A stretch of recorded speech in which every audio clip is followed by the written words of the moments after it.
ചില ആളുകൾ ഡെവലപ്പ് ചെയ്തു പോരുന്ന പൊള്ളയായൊരു സെൽഫ് ഇമേജ് ഉണ്ട്. ഈ ഇമേജിനെ ആരെങ്കിലും ചോദ്യം ചെയ്യുമോ എന്നൊരു ഭയവും അവർക്കുണ്ട്. അതുകൊണ്ട് തന്നെ മുന്നോട്ട് വരില്ല, തുറന്ന് സംസാരിക്കില്ല. ഉദാഹരണത്തിന്, താൻ ഉണ്ടാക്കിയ ഒരു ഭക്ഷണ പദാർത്ഥം അത് പുറത്തുനിന്ന് വന്ന ഒരാൾക്ക് കഴിക്കാൻ കൊടുക്കില്ല.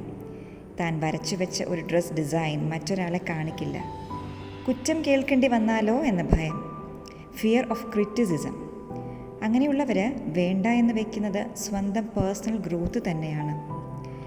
സ്റ്റഡീസ് പറയുന്നുണ്ട്, നമ്മുടെ ബ്രെയിൻ കൂടുതലും ഓർത്ത് വയ്ക്കുക പോസിറ്റീവ് ഫീഡ്ബാക്സിനേക്കാളും നെഗറ്റീവ് ഫീഡ്ബാക്സിനെയാണ്.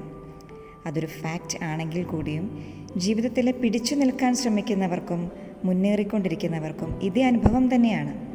നെഗറ്റീവ്സ് കേൾക്കുമ്പോൾ അവർ വേദനിക്കുന്നുണ്ട്, പക്ഷേ അവർ ഒരിക്കലും കറക്ഷൻസിൽ നിന്ന് ഓടി ഒളിക്കാറില്ല. മറിച്ച് അവർ വിശ്വസിക്കുന്നുണ്ട് ദേ ആർ ഡൂയിങ് സംതിങ്. വീഴാതെ ആരും നടക്കാൻ പഠിച്ചിട്ടില്ല എന്നവർക്കറിയാം. Thank you.